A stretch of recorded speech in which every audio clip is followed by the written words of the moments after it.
네, 안녕하십니까. 저는 올해 은광여고 통합사회 한국사 내신 수업을 담당하게 된 이윤준 선생님입니다. 네, 반갑습니다. 일단 이거 이제 간단한 제 소개고요. 오늘 저는 그동안 이제 은광여고는 기출문제가 어떤 식으로 출제가 되었고, 그리고 앞으로 이제 2025년 은광여고 1등급을 맞기 위해서는 우리가 어떤 식으로 대비를 해야 되는지에 대한 간략한 설명을 드리도록 하겠습니다. 물론 일부 학부모님들께서는 아니 어차피 교과서 바뀌면 학교 시험도 달라지는 거 아니야? 이렇게 생각을 하시는 분도 분명히 있을 거라고 생각을 합니다. 근데요, 제가 이제 미리 말씀드리자면 지금까지 작년까지 썼던 15년 개정 교과서와 그리고 올해부터 쓰는 22년 개정 교과서가 솔직히 내용이 크게 다르지 않습니다. 순서만 조금 바뀌었어요. 그리고 애초에 은광여고는 통합사회 교과서대로 수업 안 했습니다. 교과서 외적인 내용들을 굉장히 수업을 많이 했고, 그리고 그런 분들을 가지고 킬러 문제를 많이 내왔기 때문에 교과서가 바뀌더라도 솔직히 은광여고의 시험의 어떤 난이도라든지 시험의 유형 같은 것들은 크게 달라지지 않을 거라고 저는 감히 예상을 합니다. 자, 그래서 그만큼 2024년까지의 은광여고 기출문제 분석이 중요하다라고 말씀을 드리고 싶고요. 자, 그러면은 이어서 통합사회의 특징 한번 말씀드리도록 하겠습니다. 은광여고 통합사회 같은 경우는 제가 이제 난이도는 중상이라고 평가를 했습니다. 자, 왜 이렇게 평가를 했냐면요. 일단 대부분의 문제들은 교과서에 나오는 내용들이 많습니다. 교과서에 나오는 내용들을 바탕으로 문제가 많이 나오고요. 그리고 한 4-5문제 정도가 교과서에 안 나오는 내용들을 바탕으로 킬러 문제가 나옵니다. 그러면은 이 정도로 쉬우면 그냥 혼자 하면 되는 거 아닌가? 라고 생각하실 수도 있는데, 근데 사실 쉬운 문제 맞히는 것만으로는 1등급, 심지어는 2등급도 받기 힘듭니다. 은광여고 통합사회 평균 점수랑 그 다음에 컷을 보시면 아시겠지만 1등급 컷이 일반적으로 한 문제 틀리면 1등급 감당한다는 정도로 은광여고가 보통 컷이 그렇게 형성이 되어 있습니다. 자, 그 얘기는 한 문제만이라도 틀려도 2등급으로 떨어지고 심지어는 2문제 틀리면 3등급까지도 떨어질 수 있다라는 말씀을 드리는 거고요. 그래서 그만큼 킬러 문제들을 모두 맞히는 게 중요하다. 이렇게 이제 말씀을 드리면서 제가 은광여고 기출문제를 몇 개 한번 소개를 해드리도록 하겠습니다. 그 중에서도 이제 킬러 문제를 중심으로 제가 소개를 해드리도록 하겠습니다. 지금 보시면 이제 은광여고 이제 기출문제 중에서 제가 하나를 지금 발췌해 온 건데요. 다음 자료에 대한 분석으로 옳지 않은 것은 이라고 나와 있어요. 지금 읽어보시면은 X제, Y제만 상승하는 각국, 을국, 비교 우위 내용이 나와 있죠. 네, 요거 경제 파트 문제입니다. 그리고 비교 우위와 관련된 계산 문제죠. 사실 은광여고가 굉장히 이제 교과서에 안 나오는 심화 내용들을 많이 가르친다라고는 했는데 그 중에서도 특히 어느 부분을 심화 내용 설명하는 걸 좋아하냐? 은광여고는 경제 파트를 되게 좋아합니다. 경제 파트가 킬러 문제로 굉장히 많이 나와요. 그리고 경제 파트 중에서도 아이들이 굉장히 힘들어하는 부분 바로 계산 문제입니다.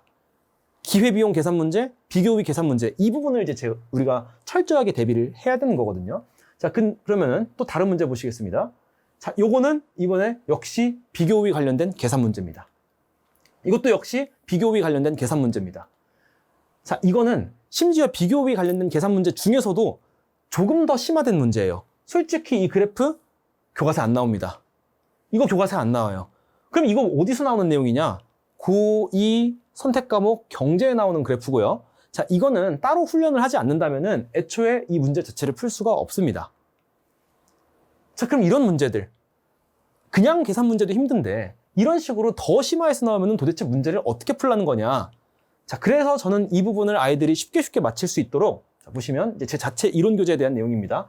다양한 연습 문제들 실어놨고요. 지금 이거는 기회비용과 합리적 선택 관련된 연습 문제들입니다. 아이들이 디테일하게 문제를 분석하고 그리고 문제에서 뭘 요구하든 간에 정확하게 계산할 수 있도록 충분히 연습을 시킬 거고요. 그 다음에 또 실전 문제처럼 객관식 문제로 아이들이 비교우위 그리고 기회비용 문제를 연습할 수 있도록 제가 이렇게 다양한 문제들을 수록해 놓았습니다. 이걸로도 부족하기 때문에 저는 두 교재에다가 워크북에다가 다양한 학교의 기출문제, 그 다음에 또 모의고사에 나오는 기출문제 이런 것들을 충분히 수록을 해 놓아서 아이들이 어떤 비교우위 관련된 어떤 기회비용 관련된 문제가 나오더라도 쉽게 맞힐 수 있도록 훈련을 시키고 있습니다. 자, 아까 그 그래프 기억나십니까? 그 비교우위 문제 중에서도 심화돼서 나왔던 그 그래프, 자, 그게 제 자체 교재, 이론 교재 중에서 이렇게 사실 문제가 수록되어 있습니다. 그러니까 이런 다양한 문제들을 통해서 아까처럼 그렇게 심화 문제가 나오더라도 이런 것들을 충분히 훈련을 했다면 솔직히 그렇게 어렵지 않게 풀 수가 있었던 문제였던 거죠. 이걸 맞춰야 1등급을 1등급으로 갈 수 있다라는 말씀을 드리고 싶고요. 자, 또 다음 문제 제가 소개해 드리겠습니다. 자, 이 문제는 자, 밑줄친 기억 리을에 대한 옳은 설명은 자, 사회 계층은 나와 있고요. 그 다음 쭉 내용이 나와 있고 밑에 보시면은 모래시계형 계층 구조라는 단어도 나와 있고요. 그 다음에 폐쇄적인 계층 구조다 이런 내용들이 나와 있습니다. 제가 이 문제를 보여드리는 이유는 이것과 관련된 그 어떤 내용도 교과서에 나와 있지 않습니다. 자세한 내용이 나와 있지 않아요. 자, 그러면은 당연히 교과서에 안 나와 있기 때문에 교과서를 바탕으로 만들어진 시중 문제집 이런 문제들 안 나오겠죠. 자, 근데 이제 제 자체 교재를 보시면요.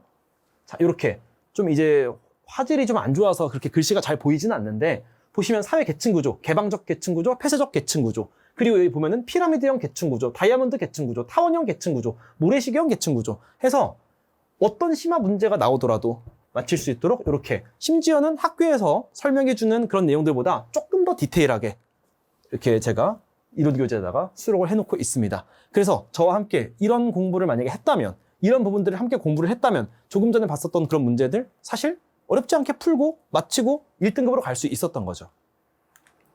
자, 여기까지는 제가 이제 통사 문제를 보여드린 거고요. 자, 이번에는 은광여고 한국사가 어떻게 출제되는지 한번 그거를 보여드리도록 하겠습니다. 일단 난이도는 상입니다. 은광여고 한국사는 다소 어렵게 출제되는 경향이 있어요. 자, 그러면 어떤 부분에서 그렇게 어렵다라고 제가 말씀을 드리는 거냐면요. 교과서에 안 나오는 사료들이 자꾸 시험에 나옵니다. 자, 그렇다면 이걸 어떻게 맞춰야 되는 거냐? 사료 분석 연습이 필요한 거죠. 사료를 보고 내가 배웠던 내용들이 내가 배웠던 내용들 중에서 어떤 내용과 관련된 사료인지를 이거를 뽑아내는 훈련이 필요한 겁니다. 자, 제가 백날 말씀을 드리는 것보다는 한번 보여드리는 게 더 낫겠죠. 자, 한번 문제 보여드리겠습니다. 역시 은광여고 기출문제입니다. 자, 가 인물에 대한 설명으로 옳은 것은 이라고 나와 있어요. 자, 보시면 이거는 제가 한번 읽어볼게요. 큰일을 이루신 후 저희를 재상의 높은 자리에 앉게 하시고 개국공신의 첫째로 이름을 올려주셨대요. 신은 누구? 사람 이름이 들어가야 돼요. 가에는. 등과 세운 공도 같고 처음에는 뜻도 함께 하였습니다. 그러나 이 사람이 중국의 천자에게 죄를 얻으면서부터 남은과 결탁하여 요동을 치자고 꾀해서 한 몸의 화를 면하려 하였습니다. 신이 병을 무릅쓰고 기운을 내어 전하를 뵙고 전하의 뜻을 돌이키니 간사한 계책이 드디어 저지되었습니다. 이거 교과서에 안 나오는 사료라는 거예요. 생판 모르는 사료가 지금 시험에 나온 겁니다. 자, 그럼 애들이 이거를 도대체 어떻게 분석하고 문제를 풀어야 되냐? 가가 누구냐? 대부분의 학생들이 감을 많이 못 잡았습니다. 자, 근데 여기서 이제 사실 사료를 분석하는 힘은 바로 키워드를 뽑아내는 능력과 관련이 있습니다. 자, 보시면 여기 뭐라고 되어 있냐면요. 요동을 치자고 꾀해서라는 말이 나와 있습니다.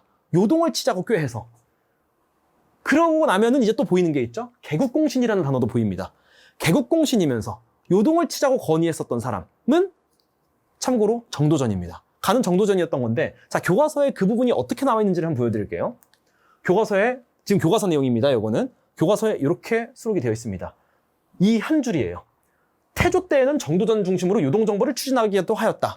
아이들은 이 한 줄을 공부하고 이 한 줄을 읽고 그리고 좀 전에 이 문제를 보고 아, 이건 정도전이구나 라는 걸 아이들이 판단을 해야 된다는 겁니다. 이거 혼자 공부해서 할 수 있을까요? 솔직히 역사에 대한 엄청난 지대한 관심이 있는 학생이 아니라면 솔직히 어렵습니다. 자, 그래서 이거는 당연히 이제 저의 도움을 받아서 제가 이제 수업 시간에 이런 부분들, 아이들이 한 줄이지만 굉장히 압축적으로 서술이 되어 있지만 제가 이런 부분들을 디테일하게 설명을 해주고 그리고 이거 관련된 이런 부분들을 묻는 다양한 문제들을 풀어봄으로써 모르는 사료가 나오더라도 아이들이 충분히 문제를 풀 수 있도록 훈련을 시킬 거고요. 자, 그리고 특히 이런 사료 분석에 힘을 기르기 위해서 저는 이론 교재에, 자체 교재에 이런 파트를 마련을 해놨습니다. 제 한국사 교과서에 있는 일부분을 제가 지금 발췌해서 보여드리는 건데요. 지금 보시면 다양한 사료들이 나와 있죠. 여기에는 교과서에 있는 사료도 당연히 제가 넣어놨고요. 교과서에 안 나오는 사료들 또 넣어놨습니다. 다른 학교 기출문제에 들어갔었던 사료들도 넣어놨습니다. 그리고 이제 글씨가 보이시는지 모르겠는데 정도전 관련된 사료들, 좀 전에 보신 거랑은 완벽하게 똑같은 사료는 아니지만 관련된 사료들, 자, 이런 것도 이제 자체 교재에 실려 있어서 다양한 사료를 접하면서 분석하는 힘을 기르는 훈련을 실시하여 좀 전과 같은 그런 문제들 아이들이 쉽게 맞출 수 있도록 훈련을 시킬 예정입니다. 자, 그 다음에 이제 한국사 두 번째 문제를 한번 보도록 하겠습니다. 가나식이 볼 수 있는 상황에 대한 설명으로 옳은 것은 이라고 나와 있죠. 자, 얘와 얘 사이에 들어가는 시기가 가, 얘와 얘 사이에 들어가는 시기가 나입니다. 이건 전형적인 시간 순서 문제입니다. 이거 다음 뭐가 들어가야 되느냐, 이거는 어디로 들어갈 수 있느냐. 자, 이런 시간 순서 문제인데, 자, 이거는 정확히는 동학농민운동 관련된 문제죠. 동학농민운동은 굉장히 이 사건의 과정이 복잡하죠. 그래서 아이들이 이런 문제가 나온다면 굉장히 어려워합니다. 사건의 과정이 너무 복잡하거든요. 그래서 저는 아이들에게 이렇게 수업 시간에 이렇게 강조합니다. 동학농민운동 같은 경우에는 딱 4개로 나눠서 공부를 해라. 1기, 2기, 3기, 4기로 나누어라. 그래서 여기 보시면 고부농민봉기, 요게 이제 제가 아이들에게 1기로 암기를 하라고 하는 내용이고요. 제 1차 봉기는 2기. 그리고 여기 보시면 전주화약과 농민의 해산, 요게 이제 3기. 그리고 마지막 2차 봉기는 4기. 그래서 결론적으로 시험에서 문제가 나왔을 때 이게 몇 개에 들어가야 되는지, 몇 개에 들어가야 되는지만 판단을 하면 문제는 쉽게 풀 수 있다라고 얘기를 하죠. 자, 그리고 수업 시간에 제가 이렇게 강조를 하더라도 또 아이들이 마지막에 시험 직전이 되면은 이 부분들을 또 까먹었을까봐 제가 직보자료로, 제가 이제 시험 기간 때 직보자료를 나눠주는데 직보자료로 이렇게 또 정리를 해 놓고 있습니다. 1기 때 어떤 사건들이 있었는지, 2기 때 어떤 사건들이 있었는지 정리를 해서 충분히 이런 동학농민운동의 시간 순서 문제가 나왔을 때 쉽게 맞힐 수 있도록 훈련을 시키고 있습니다. 자, 이것도 역시 당연히 은광여고 한국사 기출문제입니다. 자, 여자의 질문에 대한 답변으로 옳은 것을 골라라 라고 나와 있죠. 이것은 글씨가 잘 안 보이시기 때문에 제가 한번 읽어드리자면, 한성전기회사가 공급하는 전기를 사용하여 서대문과 청량리 사이를 운행하던 전차입니다. 전차가 개통된 이후에 도입된 근대문물에 대해서 말해볼까요? 결론부터 말씀드리자면 이거 연도 문제입니다. 연도를 암기해야 풀 수 있는 문제예요. 그렇다면 이거의 연도, 지금 여기 나와 있는 내용들의 연도 교과서에 나올까요? 당연히 나옵니다. 다 나와요. 그럼 교과서 다 통으로 암기를 하면은 이런 문제 맞힐 수 있는 거 아니냐. 근데 솔직히 연도를 암기하는 거 어렵습니다. 연도를 암기하는 거는 굉장히 어렵기 때문에, 그래서 뭐가 중요한 연도인지, 뭐가 조금 덜 중요한 연도인지 그것을 알려주는 사람이 필요한데, 자, 그 사람이 바로 저죠. 제가 다 알려드립니다, 수업 시간에. 그래서 중요한 연도는 먼저 암기시키고, 일단 덜 중요한 연도는 일단 빼고 암기를 해라 라고 이제 아이들에게 수업 시간에 얘기를 하고요. 그리고 이제 시간이 지나면서, 시험이 가까워지면서, 자, 이제 이만큼의 연도가 암기가 됐다면 그 다음 조금 덜 중요한 연도도 한번 암기해보자. 그리고 좀 더 덜 중요한 연도도 한번 암기를 해보자 해서 연도를 조금 더 확장시켜가면서 암기를 시킵니다. 자, 그렇게 해서 이렇게 이런 문제들 쉽게 풀 수 있도록 할 거고요. 자, 그리고 마지막에 시험 기간에 제가 직보 자료를 나눠주는데, 그때 한국사 같은 경우에는 직보 자료에다가 제가 연표 자료도 함께 넣어줍니다. 그래서 보시면은 87년에 무슨 사건이 있었는지, 89년에 무슨 사건이 있었는지, 뭐 이런 내용들이 다 설명이 되어 있고요. 방금 보셨던 그 전차가 개통된 연도, 그 이후에 일어난 사건이 뭐냐라고 물어보고 있거든요. 전차 관련된 것도 여기 보시면 1899년 전차 운행이라고 나와 있죠. 심지어 볼드로 되어 있습니다. 볼드로 되어 있는 건 제가 아이들에게 중요한 연도라고 강조를 하는 그런 내용입니다. 시험에 빈출되는 그런 연도를 제가 볼드로 해서 아이들에게 우선적으로 암기를 해야 되는 연도를 이렇게 알려주고 있습니다. 자, 그럼 여기까지 해서 은광여고 한국사랑 은광여고 통합사회가 어떤 식으로 출제가 되었는지에 대한 설명을 드렸고요. 자, 지금부터는 이제 2025년 내신 대비를 제가 이제 수업을 진행을 할 텐데, 저만의 수업의 특징이 무엇이냐? 자, 그거를 좀 설명드리도록 하겠습니다.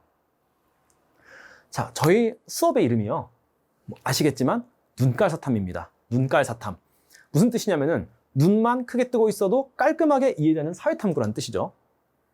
수업 시간에 선생님 설명만 들어도 뭔가 귀에 쏙쏙 들어오는 것 같아요. 암기가 잘 되는 것 같아요. 이렇게 말하는 학생들이 되게 많습니다. 자, 그래서 저는 한번 생각을 해봤어요. 도대체 나만의 강점이 뭘까? 그래서 제가 내린 결론은 딱 2가지인데요. 첫 번째는 일단 통합사회 관련해서는 당연히 어떤 개념을 설명할 때 자세한 원리 설명은 당연히 하는 거지만, 거기에 추가적으로 저는 적절한 예시를 제공을 한다는 겁니다. 아이들이 교과 내용을 암기해라 이렇게 시키면은 솔직히 암기를 하는 걸 싫어하고, 그리고 암기하는 거 어려워합니다. 근데 수업 시간에 제가 썰을 풀면 아이들이 그 썰은 또 기가 막히게 한 번 들었는데도 다 기억해요. 심지어 제 수업을 오래 들었던 친구들은 제 인생에 대해서, 제가 어렸을 때부터 제가 지금 이 나이가 되기까지의 이 제 일대기를 다 알고 있는 학생들도 있습니다. 자, 이거는 어디에서 오는 차이냐? 자, 이 차이는 흥미도의 차이입니다. 내가 흥미 있는 것과 흥미 없는 내용들의 차이인 거죠. 자, 그래서 저는 통합사회 원리 설명을 할 때 제 썰을 얘기를 해주고, 이 썰을 은근슬쩍 이 개념과 연결을 시킵니다. 그래서 뭔가 선생님의 썰을 재미있게 듣다 보니까 나도 모르게 머릿속에 개념이 들어왔네 이런 식으로 해서 아이들의 암기의 부담을 줄여주는 그런 수업을 지향하고 있습니다. 자, 두 번째 특징은요. 이번엔 한국사와 관련된 설명인데요. 역시 아이들은 교과 내용을 암기하는 건 싫어하지만 또 드라마에 나오는 인물들의 일대기, 인물들의 사건 순서 이런 것들은 기가 막히게 잘 기억하고 있죠. 역시 흥미도 차이에서 나오는 건데 저는 아이들의 이런 부분들을 이용을 해서 마치 아이들이 영화를 보는 것처럼 드라마를 보는 것처럼 어떤 개념을 암기를 시킬 때 그 관련된 배경 설명까지 아이들에게 얘기를 해주고 또 역사에서 보면 또 재미있는 그런 에피소드들이 되게 많은데 그런 부분들을 이제 얘기를 해주면서 교과 내용까지도 함께 쉽게 암기할 수 있도록 제가 큰 흐름을 제공해주는 수업을 또 지향하고 있습니다. 자, 그럼 이제 흐름만 이렇게 파악하면 되느냐? 당연히 안 되겠죠. 디테일도 잡아야겠죠. 자, 은광여고 수업에서는 특히 한국사 부분이 아까도 말씀드렸지만 굉장히 고난도로 출제가 된다고 말씀드렸고요. 통사 같은 경우에도 물론 쉬운 문제들도 있지만 고난도 킬러 문제로 나오는 문제들이 있다고 말씀을 드렸었어요. 자, 그래서 저는 은광여고 수업은 은광여고만을 위한 교재로 은광여고만의 수업을 진행을 하고 있습니다. 제 이론 교재가 굉장히 디테일합니다.